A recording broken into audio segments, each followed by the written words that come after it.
Pensez-vous toujours à l'argent? Avez-vous toujours des problèmes avec vos finances personnelles? Vous avez tellement peur de vous endetter que vous n'avez jamais ouvert de carte de crédit? Quel que soit votre problème particulier, l'inconfort de vos finances personnelles peut créer des limites pour votre vie quotidienne. Robert Kiyosaki a observé que notre état d'esprit est la première et la plus importante de ces limitations.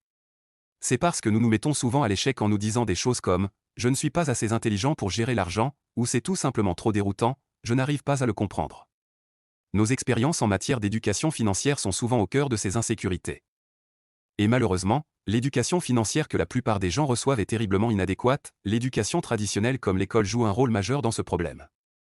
C'est parce que les écoles se soucient davantage de remplir notre esprit d'équations algébriques plutôt que de nous apprendre à gérer la cote de crédit.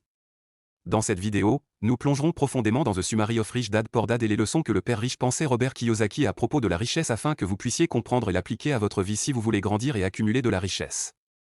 Mais avant d'entrer dans cette discussion, veuillez aimer et vous abonner pour faire partie de ma petite communauté. Sans trop dire, entrons dans la discussion. Leçon 1. Explorez vos motivations financières. Selon Robert Kiyosaki, les gens sont toujours motivés par deux choses, qui sont la cupidité et la peur. Nous ne sommes pas toujours conscients de ces sentiments, mais si nous ne faisons pas un effort conscient pour réfléchir à la façon dont nous gérons notre argent, ces émotions peuvent instinctivement conduire nos décisions.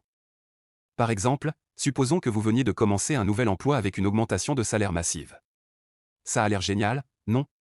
Mais décidez quoi faire de l'argent qui détermine à quel point votre avenir financier sera génial. Pour envisager le scénario, qu'est-ce qui, selon vous, serait la bonne chose à faire? Devriez-vous acheter une nouvelle maison et la rendre aussi proche que la maison de vos rêves? Devriez-vous acheter une nouvelle voiture, des vêtements plus beaux ou l'un des autres trucs à la mode qui rendraient votre vie glamour?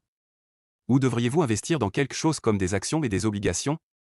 Les recherches de l'auteur indiquent que c'est là que la division des classes entre vraiment en jeu. Les gens riches apprennent à leurs enfants à s'accrocher à leur richesse, même si cela signifie la redistribuer un peu en investissant dans des actions. Les personnes qui font ce choix comprennent que même si vous vous séparez d'un peu de votre richesse à court terme, ces investissements vous feront gagner de l'argent à long terme, ce qui en fait un bon choix. Cependant, il est peu probable que les personnes qui ont moins d'éducation financière prennent des choix qui ne s'assureront pas un avenir financier solide.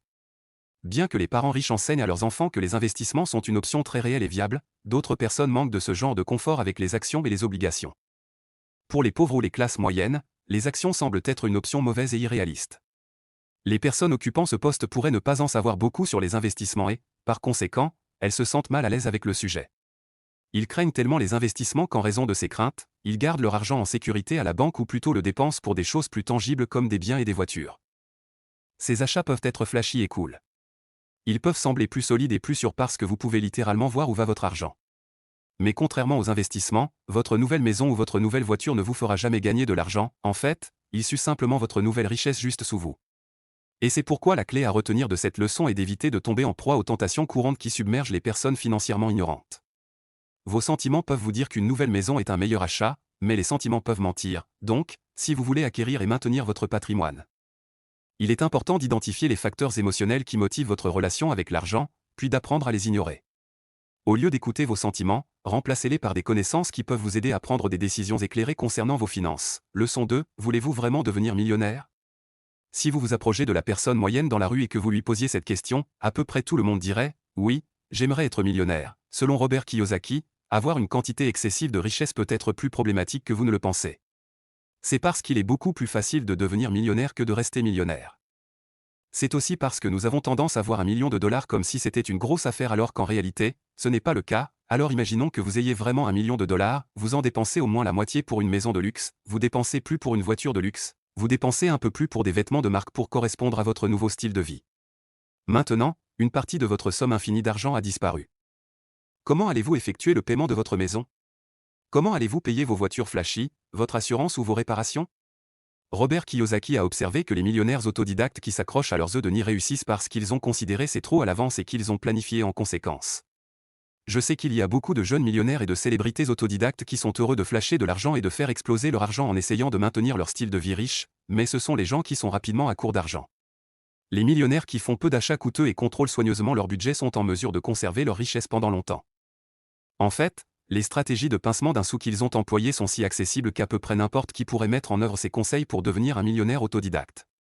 Voici comment ça marche. Vous commencez par couper simplement tous les achats dont vous n'avez pas besoin. Chaque fois que nous dépensons de petites sommes pour quelque chose dont nous n'avons pas besoin, nous jetons un peu plus d'argent. Et si nous répétons ce processus plusieurs fois par mois, Nous avons jeté des centaines de dollars avant même de nous en rendre compte. Leçon 3, prendre des décisions en matière d'argent intelligent. Économiser de l'argent est crucial pour votre réussite personnelle, mais même si économiser de l'argent au fil du temps est crucial pour la réussite financière. La réalité est que ce n'est pas la façon dont votre millionnaire moyen a gagné son argent.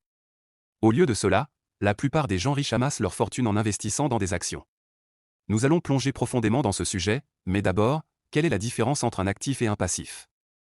Selon Robert Kiyosaki, un actif est un investissement qui vous aidera à gagner plus d'argent, comme détenir des actions dans une entreprise telle qu'Apple ou Google.